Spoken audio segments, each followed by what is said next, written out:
होते. हनुमानजी असणारे शेपूट नाचू लागले, आनंद व्यक्त करू लागले. दे कोण्या साखरेची राशी हनुमान खाजवी दोन्ही कुशी कोण खाईल या गुळाची नाबदेशी गटकाऊ. साखरेच्या राशी होत्या असणार, त्यानंतर असणार अनेक प्रकारचे नाबदेचे असणार नारळ होते, त्याच्याबरोबर खडी साखरा होत्या, म्हणजे गुळ असणार हे वाशेल म्हणजे आंबट म्हणजे आपला कायला खायचं आहे म्हणून तीवर खडी साखर खाऊ असं हनुमानजी म्हणू लागले. दे कोण्या उसने पेरणी वानराचे पैरंगणी रसी दे कुणी भरली मांदणी पुच्छ घाली त्या माझी. गावरान ऊस होते त्या काळामध्ये, गुळाचं तोल काढली पिटी की पर्सेंटाने निघायची, असे गोड ऊस होते पिवळे गरम, आणि म्हणून त्या ऊसाच्या काही नांदी भरलेल्या होत्या रसानं.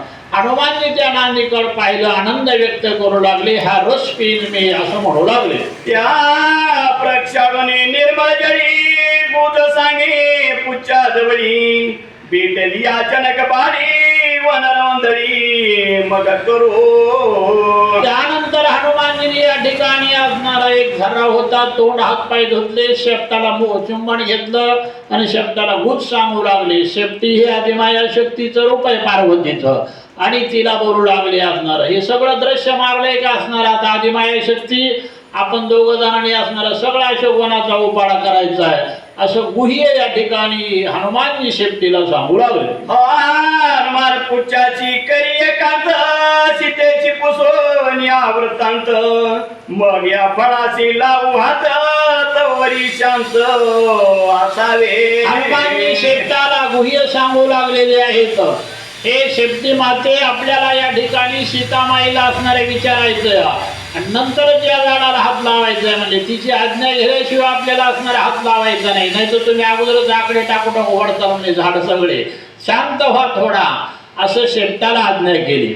आयसे सांगून या निज कुणा वेगी करून या उड्डाण प्रकारावरी जाणा हनुमान आपण वळंगला. असा मनाच्या ठिकाणी उच्चार केला. त्याचबरोबर या ठिकाणी असणार मनामध्ये विचार करून रावणानं त्या अशोकवनामध्ये सुंदर भगवान शंकराचं मंदिर बांधलं होतं.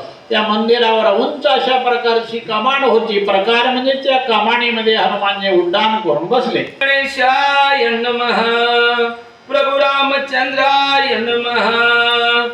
अशोकवन माझारी रावणाची शेंगाळ ओरी उपरा उपरी गोपुरी हनुमान त्यावरी वळंगला.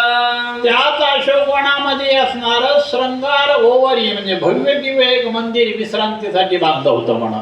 उपरा उपरी म्हणजे अनेक मजले त्याला होते आणि त्या उंच असणाऱ्या माडीवर हनुमानजी जाऊन बसले.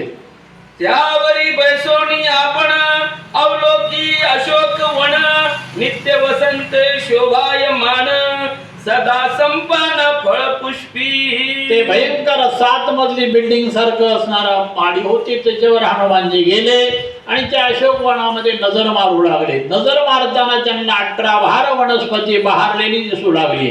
वसंत ऋतू बहरलाय असं ते रमणीय असणार स्थळ हनुमानजी बघू लागले. अशोक वनाची या अंत नित्य नादे वसंत सदा सफळित सर्व वृक्ष देखे हनुमंत स्वानंदे. अशोकवनाच्या ठिकाणी नेहमी